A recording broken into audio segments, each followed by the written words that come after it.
Hello, and welcome to United to Study. My name is Rabbi Yossi Schulman, and I am President and CEO of Unite the World. Unite the World is an organization dedicated to advancing humankind to a state of kindness, peace, and unity through the 7 universal principles. The first project that we are launching is Unite to Study, which is an online platform for global courses for free that are going to be exploring the 7 universal principles, which correspond to the 7 laws of Noah. This class will give you a brief introduction to the 7 universal principles. We have to start from a premise that we can all agree upon, and that is we all want a better world. We all want a better society for ourselves, for our children, a better life. We look forward towards a better future. And the truth being, if we didn't have that inherent belief in the future, we would not have gotten to where we are now. We would not have the advancements of science, of technology, of different sociological advancements, which have happened very in increasing frequency in the past 100 years. This would not have happened if we did not believe in a better world, if we did not want that as a worldwide feeling of worldwide care for all humanity.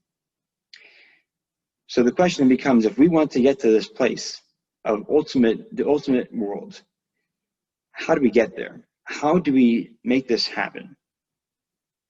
That's where the 7 universal principles come to play.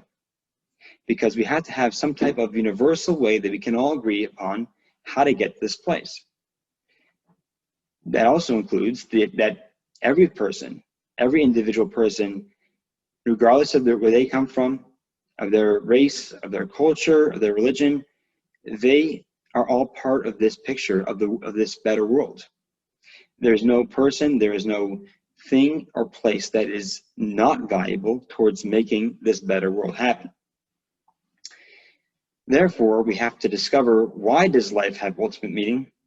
How does it have meaning? And how can we best use that meaning to bring us towards this cohesive, unified society that will be able to bring in a better world? Many people may be familiar with the concept of logotherapy, the concept that in the worst of times, there is meaning in life. There's inherent meaning in life. This was developed by a man named Viktor Frankl, lived through the Holocaust in the concentration camps. He suffered the worst, including the loss of his family, his dear wife. And somehow, through it all, he was able to maintain this feeling that his wife was there, present, his family was there, they were all looking at him, they were all caring for him, and he was caring for them and caring for the world. So for him, he felt that this was a life worth living. There was meaning to life.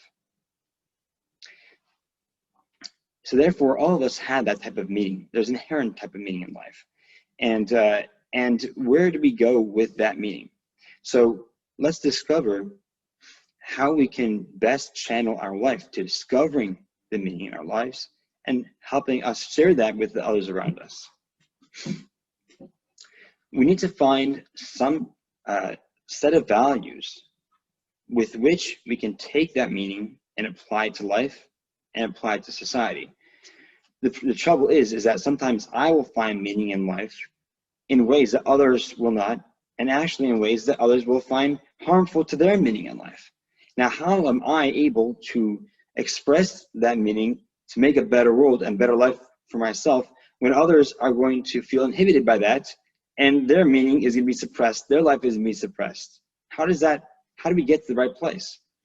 So we have to find some type of set of values which goes beyond my individual feelings of what's really valuable, which may contradict someone else's feelings.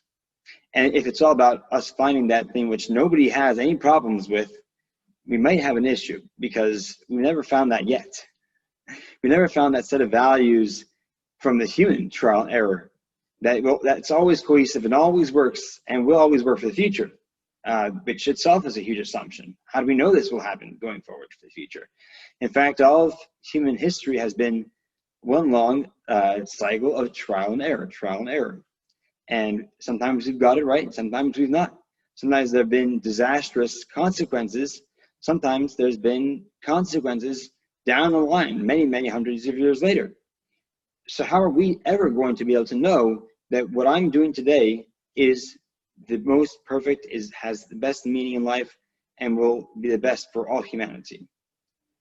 Many times I'll make mistakes for myself that I'll feel later on, dozens of years later, and wish I could not have made that mistake. So we want to make a better world that's not going to be full of the mistakes of mankind that we've had through all history. Well, how are we going to get there? By trial and error. We never know. We don't know what the world is we're going to face with in 10 years from now. People looking at this video in 2020 will understand that the experience that we've gone through in this year has been completely different than in past years, and very little that we have in the past, we've done in the past, and we've lived in the past, could have prepared us adequately to live in this ultimate level of peace and unity and kindness in the world we live in today. So we have seen tremendous changes within a very short amount of time. How do we know that the way we are living life today will not be disastrous or be disconnected from the life that we will live with in 2 years from now? So we got to find something which is not only time tested, but it's almost beyond. It's beyond super rational. It's beyond human trial and error. So to find that, we have to find the concept that we have to believe there is a concept which is beyond human trial and error. If we don't believe that, then we're just doomed to this process here. And to believe that there is something beyond us that can share with us some meaning of this higher values that we all can believe in, we all can ascribe to, and that are the best for us, is the best thing for everyone to have that belief, that higher belief. In fact, it's a necessary thing for society to believe in some level of authority. And in fact, that every person throughout humanity, no matter which level of the, so to speak, food chain you find yourself, you have to have some level of authority that's directing you in the life, the path that you choose. Something which I learned about when I was younger. I had did an online course for English my senior year of high school, and I picked the thesis of how do we, for what reason do we teach children responsibility? As having children of my own, I was, this is something which now I can appreciate the thoughts I had back then, but I was a child then, and the question was, why do I listen? Why do I need to listen to authority? Why do I have to have authority? So I did a little discovery in this process, and I found a little news about a school that was run in England a while back, where they decided that the kids should run the school. And the kids will decide, and it's I believe a high school, they will decide the rules, they will decide how the school should be run, and they will have, there'll be all this feedback and decisions along the way about how to make this happen. Well, it was very nice in the beginning. It was beautiful how everyone was getting together, and everyone was trying to make this a beautiful process of involvement and caring for each other, and it was great in the beginning. Challenge was that being that they were children, they didn't know the future, they didn't have experience of the adults of how to envision what would happen down the line. It ended up being that not only were the children not nice to each other, the curriculum was not being learned. It was a shambles, it was a disaster, there was chaos. Well, that's what happens when there's no higher authority with that experience, with the knowledge telling you how to do this right. So we're living in history with this same concept of people, we're all children of history. We've learned a lot, and we say now we're smarter, wiser because we've had that experience. But somehow we find that history repeats itself because we're all trying to live it out on our own level, and we all have the same human frailties. And if we cannot believe that there's a set of values that goes beyond the human and beyond time, and will apply always and has always applied and will always work and has always worked, then we're just doomed again to being those same children at school we're going to do the trial and error. That's not to say that human people are terrible. It's just that we have frailties, and we need to work with those frailties. We need to learn how those frailties are beneficial to us, and that we also need to overcome them in certain ways by ascribing to a higher set of values. And the same applies also to the concepts of, where we when we say there's a type of human chain, food chain, so to speak, where you have the people who are the judges, the most knowledgeable. They're the ones who are it's politics is hard to say that they are beyond the human, but let's say the judges, the judicial system, they are beyond. But there's scandals throughout the judicial system. Who's guarding the guards? Where is this higher power those people are ascribing themselves to? Of the set of values that they all can follow by, because there are many arguments in the judicial system about how to judge, how to make laws for society. And human laws, again, no matter where you find them, there are frailties in those laws. So here's where we come to the 7 universal principles, that there is a higher power that predetermined what the 7 principles for how we live our life. And we call that, the certain design of our human, the way we are, predestined to live our life with all of our differences and all of our uniqueness. There's going to be some basic inherent design to the human, just like there's a physical design to the human. There's also so to speak, a spiritual or a design for the purpose, the meaning that the person is meant to go through in life. And the same goes through history. Why do we hope for a better world? Because there actually is design within the world for a better world. There's design within the human that they are meant to advance, grow to their ultimate purpose and their ultimate understanding of their mission in the world. So what we come with this too is that we have this higher power that's telling us what to do, or at least design within us and design within the world how to live life.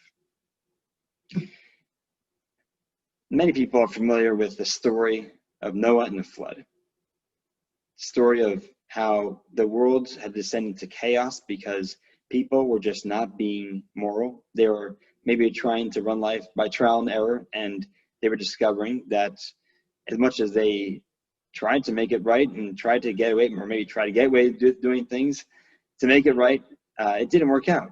It ended up being they all fought with each other, and to the point where there was just incredible immorality, incredible perversion of justice, incredible perversion of caring. There was no caring for each other. There's a complete lack of kindness, peace, and unity. And what happened then was the story of the flood. So there's that mankind had to be wiped out in order to restart, in order to reboot the world. And when it did reboot, it was a kinder, better world.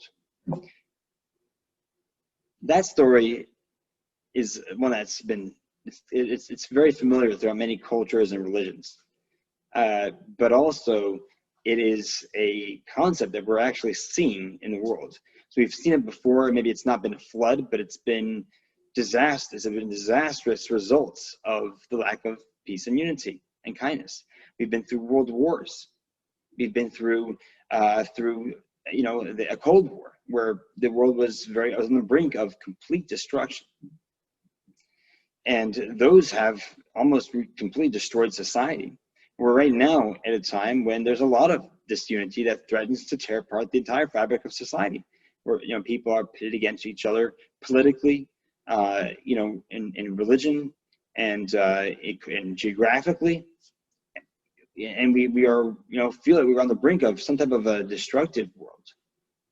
So this is the result of the lack of following by the design that the world was meant to follow by, and the humans meant to follow by.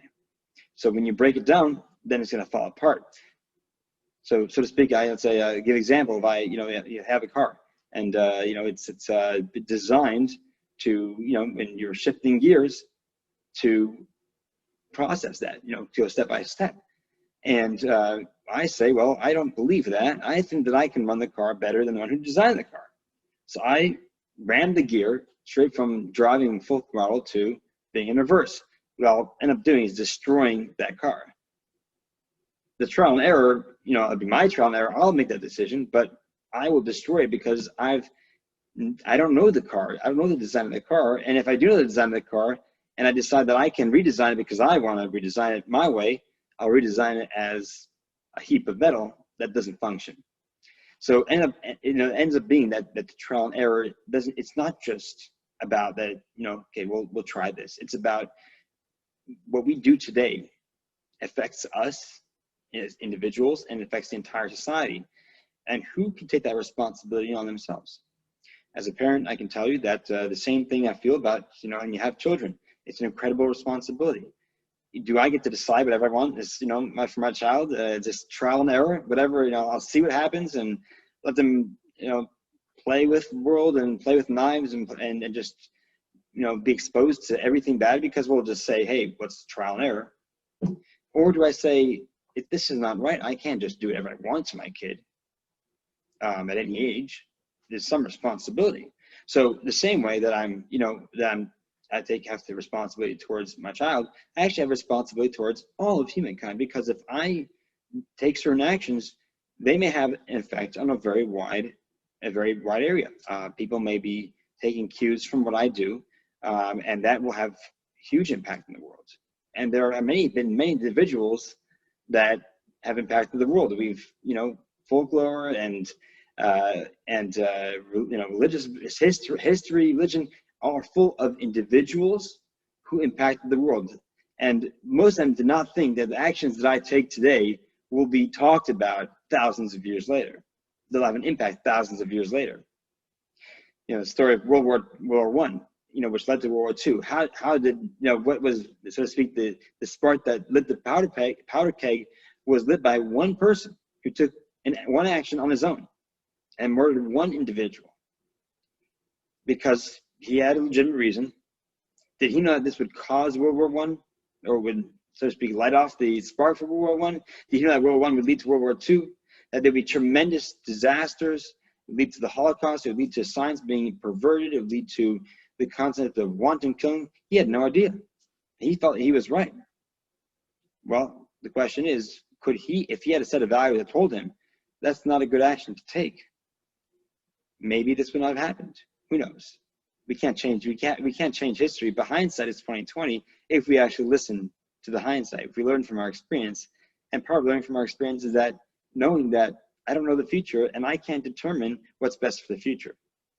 What I can determine is that there's some design, there's some meaning in life that if I can find that, if I can live by that, that is the ultimate for myself and for the world. So here comes the 7 universal laws. The 7 universal laws that were given to Adam, the beginning of humankind. They were there from the beginning because they were designed into people, designed into the world. And the 7th was actually given to Noah after the flood. But these 7 make up what we know, what we have to follow by. For Jews, they talk about the revelation of Sinai being the watershed event of going forward, and that's actually for many religions, that's it's a watershed event, a revelation of a higher power. But really, in all our lives, there's some type of revelation to us. Hopefully, we have some type of revelation of, what this is, how we should be living. And in the Jewish system, the Jewish understanding is that the revelation of God was not just to Jews; it was to the entire world. And to the entire world, it was, you must keep these 7 universal principles. God came down again and said, hey, this is what we need for everyone. So, whatever you believe in, there is 7 universal principles that had a design from a higher power that were revealed to us. And it was designed inside ourselves. And, from a biblical perspective, before the Jews came around, before the major religions that we talk about nowadays came around, there must have been a code of good and evil. We talk about the sins and the evil that was committed by Sodom and Gomorrah, or, the flood age. That wasn't religious, organized religion that wasn't there. There was no Jews around. There was no Christians and Muslims. There's no other major religions that were there at that time. And yet there was good and evil. And there was a, so to speak, we call it punishment or cleansing for those necessary for the evil in the world. And there was a reward or a follow-up build up of good for good actions. So that existed before religion, before organized religion. It was just the design of the world and the design of humankind. So we're going to talk about those 7 universal principles and some concepts of there and how they can apply to your world, your personal world, and the world around us. The first concept that we need to have is, like we mentioned before, there's a higher power. We must believe that we are responsible to a higher power, no matter where we are, no matter what we are doing, that we have that responsibility, and that we believe that there is this higher power that dictates to us how we live our lives. If there isn't this higher power, and just about, let's say me being afraid of being caught, well then, famous story about there's the vice of gambling. So that there was the leader of the congregation, and he found these 3 people in his congregation that were gambling together, and so the first one said, well, I didn't know it was forbidden to gamble on the holy day. The second one said, well, I didn't know it was forbidden to gamble at all. And the third one said, I forgot to shut the blinds. So here we have the prime example of just people hiding from the justice system and thinking they get away with that. Well, then the whole society starts doing that. We have tremendous issues. And in fact, the point is that it actually overruns the judicial system. The judicial system cannot handle that concept of everyone not having authority and just waiting to get punished. And, look at people that are unfortunately incarcerated, that they've gone down that path. If they had someone been educated with a belief that they are responsible in every minute of their life to live a life of meaning and a life of responsibility to their higher power, then they wouldn't be sitting in jail.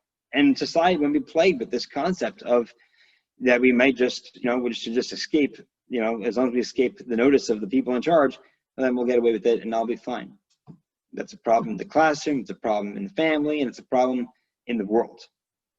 So that's an essential concept. We must believe that there is a higher power that dictates to us our meaning in life every minute. The second thing is we have to have a good relationship with that power, because if we don't like the fact that we need to ascribe or to higher authority, we're going to fight that to the end, and we're going to really just trash it. And then actually what will happen is that we'll end up just completely ignoring that. Imagine, let's say, a parent and a child. It's a good example, because we all, once at some point in time, we all lived that, or we experienced that as a parent or as a child. And there are many times the child does not like what the parent says. If the child believes that they can just completely ignore the parent, not only ignore them, but just curse them out and tell them that they have no value in their life, and express that in a very strong way, well, then that breaks down the relationship. And not only breaks down the relationship, it breaks down the child's ability to listen. It breaks down the parent's ability to give education. So there's the second one is not to curse, not to use bad words, to say that this thing that I was told to do or should be doing, or this thing that happened to me in life, it's terrible, and and whichever higher power that made this happen is the worst, and it can never be good. It is ultimately bad. That's the other problem, is that that's short-sighted. Just like all of us were children, some of us who are parents now may have realized that our understandings as children were short-sighted, whether they be of a teacher or of a parent, they were short-sighted. So we cannot curse God. We cannot curse our higher power. We cannot live in anger towards our higher power or to others. The third value, the third principle, is that we cannot commit murder. We cannot take away another person's infinitely valuable life. Just like we in ourselves feel the value of our life, we feel that another person does not have the right to take our life. We do not have the right to take someone else's life. I do not have the right to take someone else's life. Who determined that value? Maybe some people have more value than others. Somebody has money, somebody who has experience, maybe they're more valuable than others who don't. But something inside us tells us that that's not true. And then we look at what happens when we've seen in history where people placed different values on people's life, and that's what led to the concepts of the Holocaust, the concepts of the war and the breakdown in just society between this upper class and lower class fighting with each other over who should, dictate the rules of the world. In our world today, we see that very clearly, that where there was this upper level humankind that decided the fate and the value of others that were low in the chain, there was just complete disregard for human life. And what actually happened was it ended up eating up the upper class. It destroyed those that were in charge, because we all live in glass. We all live in one big glass house, and you should not be throwing rocks in a glass house. What we determine for others in the world will be passed back to us at some point. So if we can give the inherent appreciation for another's meaning in life and another's value of life itself, then it will come back to us, and we can't have that ourselves, and definitely we can't make a better world. And on that, if we disrespect others in their life, then we can't even respect our own. The fourth principle is to have a sanctified relationship with other human beings, and that specifically relates to relationships that we must commit to, or that we get involved with in a very deep emotional and physical way that has an inherent impact on the other person and myself. So if I'm going to go into this relationship and say, let's just try it and see what happens. And what if I completely damage that person and damage myself? Well, then you say, okay, well, that's my choice, but did you choose that for the other person? And what if you have inherent value to give to the entire world, and because you did this action with some other person, and now it negatively impacted yourself, and so you can't give to the world? Isn't that a tragedy to the entire world?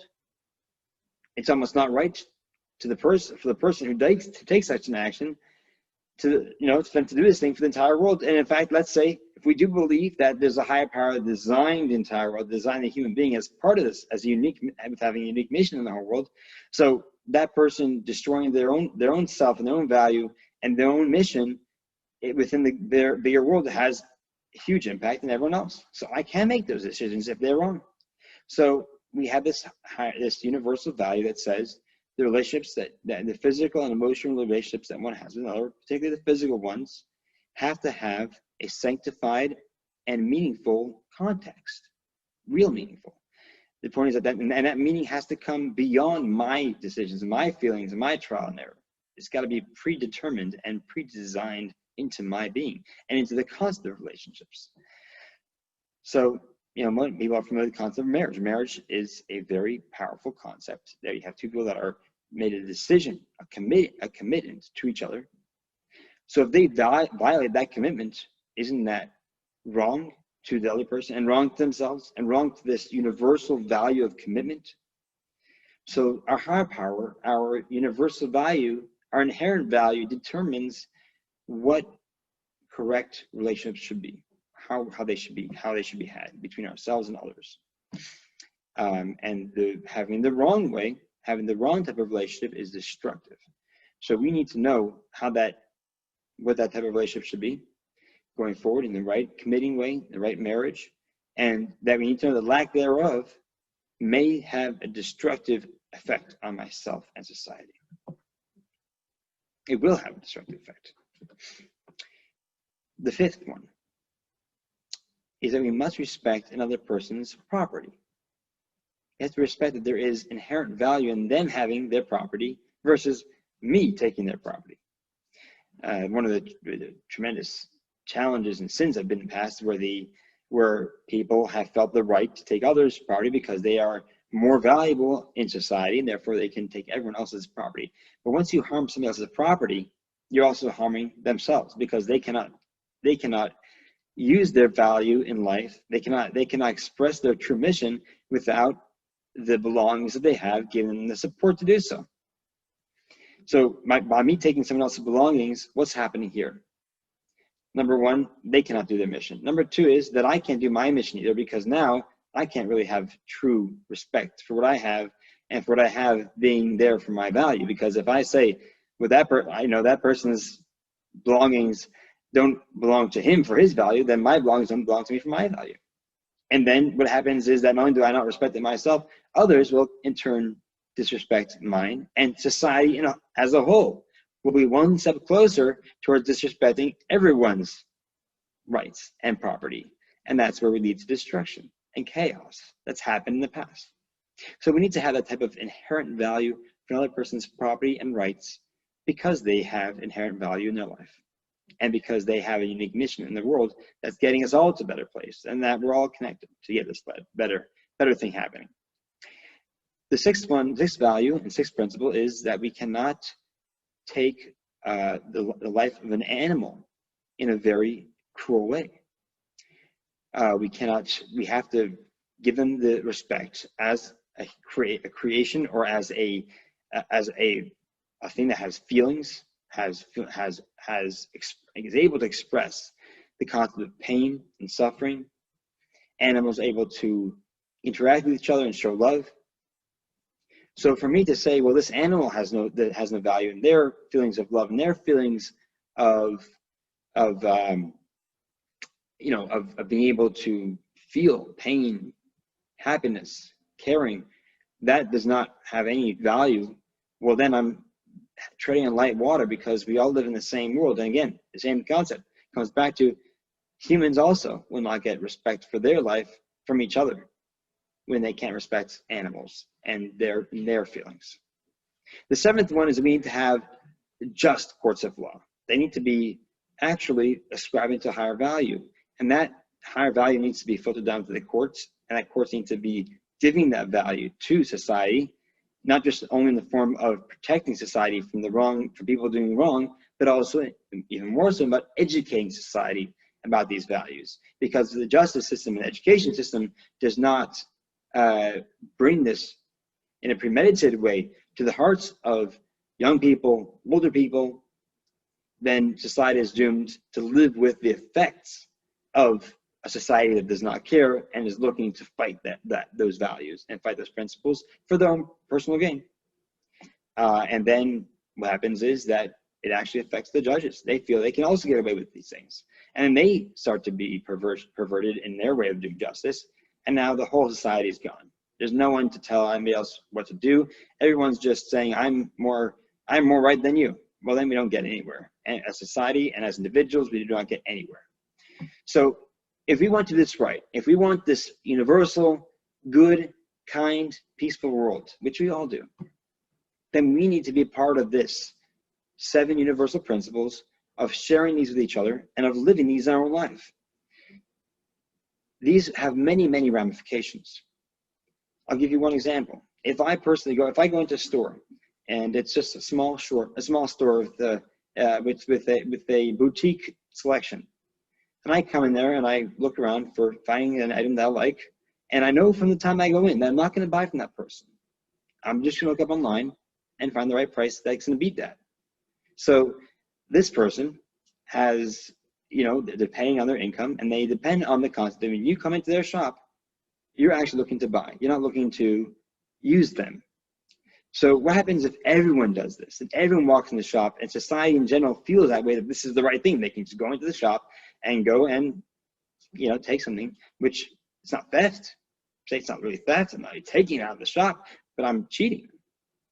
Well, that's really what theft is about. It's about a shady type of way of understanding that I can go in and do what I want, irrespective of that person's belongings, rights, and their need to live with support from their work.